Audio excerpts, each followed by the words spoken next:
Bonjour à toutes et tous, une fois de plus ravi d'être avec vous.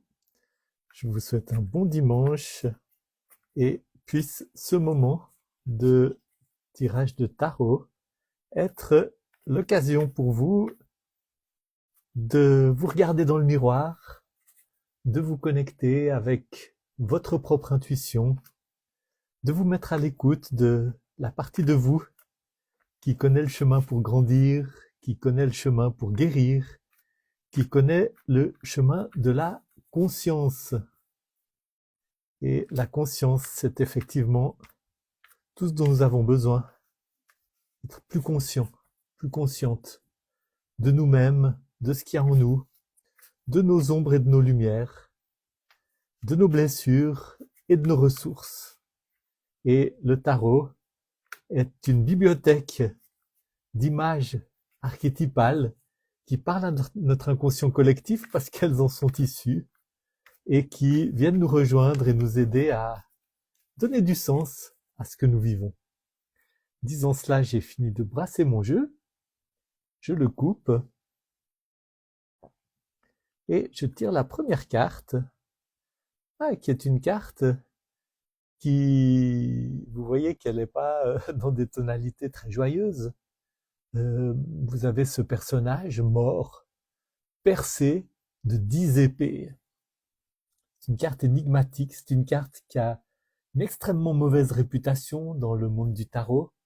C'est une carte qui parle de fin de cycle, c'est une carte qui parle de mort, de quelque chose qui prend fin, et en même temps, c'est une carte qui comporte beaucoup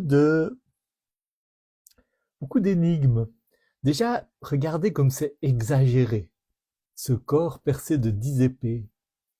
L'épée, c'est la pensée, et on peut l'interpréter de plusieurs manières, mais ce matin, ce qui me vient, c'est à quel point nous sommes persécutés, torturés par nos pensées. Ces 10 épées, ça pourrait être toutes les manières dont nous avons internalisé des messages toxiques à l'intérieur de nous, des messages d'autocritique, des messages de dénigrement de nous-mêmes, aussi des messages qui nous incitent à des loyautés qui nous font du mal en fait, des loyautés qui sont contre-productives, des, des messages qui retentissent à l'intérieur de nous-mêmes, qui nous détournent finalement de qui nous sommes vraiment. Tous ces messages qui disent tu n'es pas assez ci, tu n'es pas assez ça, tu as besoin ces messages qui font que finalement nous faisons toutes sortes de choix ici, maintenant, qui limitent notre avenir, qui nous éloignent de qui nous sommes, qui hypothèquent tous les possibles qui pourraient s'ouvrir à nous. Et vous voyez ce personnage qui s'est laissé complètement tuer dans sa capacité à considérer l'avenir. Il n'a plus d'avenir. Il est là, il est mort.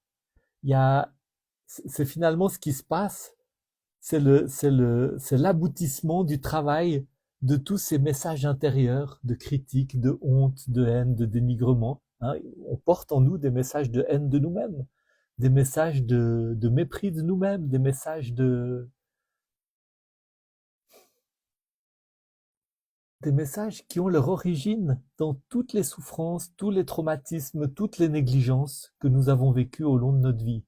Des messages qui sont des tentatives pour essayer de nous adapter, pour essayer d'éviter les choses tellement difficiles que chacune et chacun de nous, nous avons affrontées, notamment dans la petite enfance. Et un des sens de cette carte, c'est de dire, ben voilà, c'est là que ça vous mène. De ce cycle, ce tourbillon, ce manège des pensées toxiques nous mène dans ce genre de situation où effectivement il n'y a plus d'avenir. Et pourtant, regardez le ciel qui s'ouvre, hein. l'horizon. Et ça, c'est l'autre versant de cet arcane. Cet arcane dit, mais quand vous avez vraiment fait le tour de toutes ces pensées, puis que vous avez vraiment vu jusqu'où ça mène, que vous avez vraiment regardé le résultat hein, du manège, eh ben là, il y a quelque chose d'autre qui s'ouvre, il y a un cycle qui peut prendre fin. Et il y a un moment donné dans ma vie où moi j'ai dit, je ne vais plus être fidèle à toutes ces loyautés, à toutes ces pensées, etc. Je vais plus diriger ma vie en fonction de plaire à quelqu'un, de pas être rejeté par quelqu'un d'autre, de rassurer les angoisses quand j'ai l'impression que je vais prendre des décisions qui trahissent une loyauté. Quand j'ai, quand j'ai commencé à prendre le chemin de dire, OK, moi je veux guérir. Je veux aller à la rencontre de mes traumatismes. Je veux aller regarder ce qui est venu imprimer tant de marques en moi.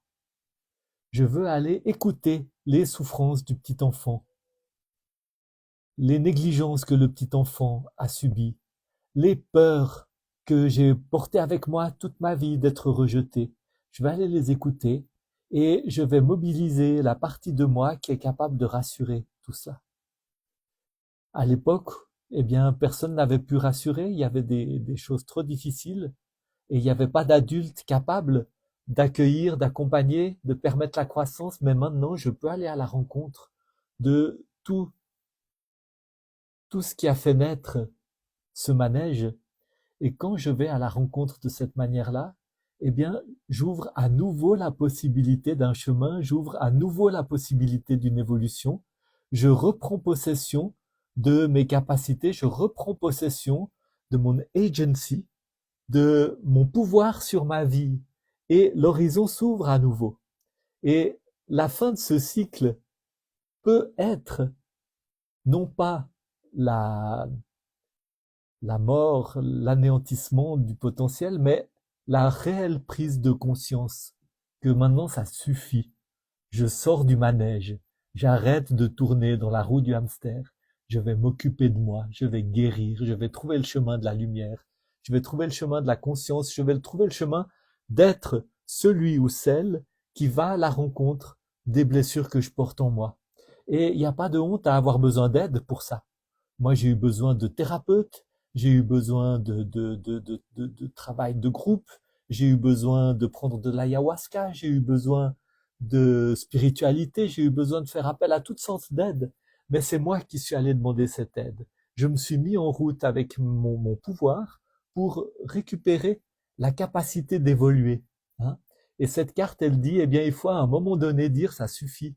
Ça suffit, ce manège, la roue du hamster, des pensées obsédantes qui me mènent par le bout du nez, puis qui me font sans cesse faire des choix relationnels, faire des choix de vie qui hypothèquent mon avenir, en fait, qui hypothèquent mon développement, qui font que je reste juste à stagner dans quelque chose qui n'est pas satisfaisant, qui font que je reste juste collé, épinglé à ma souffrance.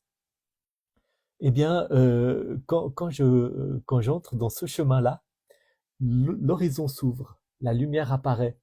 Et ce moment difficile devient non plus un tombeau, mais le nigredo des alchimistes, c'est-à-dire la terre dans laquelle la graine est enfouie et dans lequel elle peut germer et commencer un nouveau cycle dans lequel de nouveaux possibles apparaissent. Et cette carte est sous-tendue par un magnifique arcane, hein, l'étoile. L'étoile qui est l'arcane qui dit « Je trouve ma vocation sur terre. Je trouve qui je suis. Je m'ouvre à la lumière du ciel tout en étant profondément enraciné dans les énergies de la terre et j'amène ma contribution. Je réalise ma vocation. Je suis dans cette vulnérabilité, dans cette liberté, cette nudité magnifique, en pleine nature, exposé aux éléments et à la lumière, dans un ciel radieux qui est céleste, qui parle de spiritualité, dans une connexion avec les émotions, dans une capacité d'amener beaucoup de bien, beaucoup de guérison, beaucoup de fluidité, beaucoup d'équilibre pour moi-même et autour de moi. Hein. Je deviens une source. Et c'est cela qui sous-tend cette carte. Il y a un moment donné dans nos vies où nous nous remettons à écouter l'appel de l'étoile, l'appel de la lumière, l'appel de la partie de nous qui connaît le chemin pour grandir et pour guérir. Et nous prenons conscience, grâce à cette lumière, de tous ces messages qui nous enferment, qui nous barrent la route de l'avenir, et nous ouvrons le chemin pour nous mettre en route vers cette lumière qui se retrouve dans la couleur de l'étoile. Vous voyez, c'est la même lumière qui nous appelle. Et cette lumière, c'est pas la lumière d'un gourou, c'est pas la lumière d'une religion, c'est pas la lumière de quelque chose d'extérieur. C'est une lumière qui a toujours été là, qui était juste étouffée, obscurcie par tout ce brouhaha des pensées qui font honte, qui accusent, qui font peur, etc. Mais quand je commence à écarter ce brouhaha, à sortir du manège, à me remettre à l'écoute de la partie de moi qui est en contact ou qui est dépositaire ou qui est imprégnée de cette lumière, eh bien, je commence à m'aligner avec ma vocation, avec qui je suis vraiment. C'est le chemin d'individuation dont parle Jung. C'est un chemin qui peut être solitaire, mais c'est un chemin qui est absolument magnifique. Et où est-ce que ça nous mène? Ça nous mène à un changement radical de perspective. Je le tiens à l'envers, c'est le pendu. Le pendu, c'est un changement radical de perspective. Et c'est un deuxième arcane majeur. Vous voyez, il y a deux arcanes majeurs dans ce tirage. Le pendu, c'est un arcane qui est un peu inquiétant parce que qu'est-ce qu'il fait là, la tête en bas? Mais regardez, cette auréole qui est faite de la même lumière que la lumière de l'étoile, vous voyez la même couleur, qui est faite de la même lumière que celle de cette lumière qui s'ouvre à l'horizon. Ce pendu, parce que il est sorti du manège de toutes les pensées toxiques qui se sont petit à petit créées au fond de nous, qui ont façonné notre identité, hein, de traumatisme en traumatisme, de négligence en négligence au fur et à mesure de notre vie. Quand ce pendu, il s'est libéré de ses pensées et ça lui met la tête à l'envers. Il voit le monde complètement autrement. Sa perspective est absolument nouvelle. Et il est effectivement, il est dans un moment de transition. Il est dans un moment de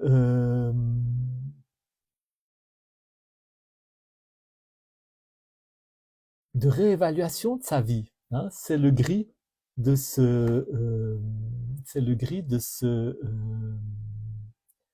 de ce décor à l'arrière-plan qui dit qu'il y a effectivement une transition qui s'opère. Vous voyez, le noir de ce moment où il y a quelque chose qui meurt, mais ce n'est pas vous qui mourrez, c'est tout ce paquet de mensonges. La reconnexion avec ma lumière intérieure et ce moment où effectivement les perspectives changent. Je ne vais pas rester suspendu comme ça, la tête en bas par le pied, mais je suis dans un moment où effectivement je dois apprendre à voir le monde complètement autrement. Et c'est ça le message du pendu. Et en regardant le monde autrement, effectivement, la lumière de l'étoile, elle commence à descendre dans la tête.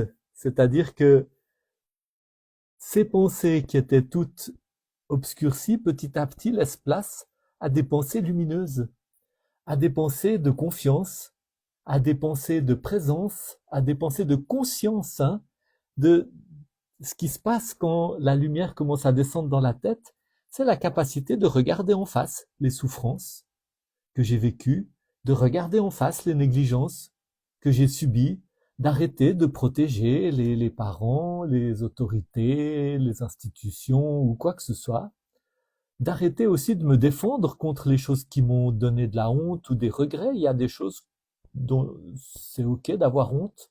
Il y a des choses que c'est ok de regretter. Il y a des choses où c'est vraiment ok d'être triste, de dire effectivement, là j'ai vécu des choses dans ma vie qui font qu'il y a toutes sortes de possibilités qui sont mortes, qui n'ont pas pu se déployer, que je suis là, j'ai perdu des années, où il y a des gens à qui j'ai fait du mal, où j'ai pas pu m'occuper de mes enfants comme j'aurais voulu, ou je sais pas quoi. C'est ok d'être triste de ça, c'est ok de pleurer, c'est ok aussi d'accepter ce changement de perspective sur sa vie. Et puis, c'est ok aussi de s'ouvrir petit à petit à la guérison, au pardon. C'est ok d'avoir compassion de soi-même. C'est ok de se pardonner. C'est ok de pardonner aux autres, mais pas de le faire comme ça. Ah oui oui, je pardonne parce que c'est cool, parce qu'on m'a dit de le faire, parce que c'est ce que le prêtre dit ou c'est ce que le dernier livre de développement personnel dit. Non, je pardonne parce que je suis allé vraiment regarder la souffrance, la tristesse, le mal qui m'a été fait, le mal que j'ai fait. J'en ai vu la lourdeur, j'en ai vu l'épaisseur, j'en ai vu la difficulté. Et puis j'ai aussi pris conscience que effectivement on est tous faits de la même pâte et que je me libère en pardonnant. Je me libère, je libère les autres en pardonnant. Et en pardonnant, je rends à chacun la responsabilité de s'occuper de sa vie. Voilà. Donc, je vous souhaite cette transition dans laquelle la sagesse de l'étoile se met petit à petit à imprégner vos pensées et à changer votre manière de voir le monde. Bon dimanche. Ah, je profite aussi de vous dire, j'ai changé un certain nombre de choses dans la couverture, le titre, la description de mon livre L'introspection sacrée.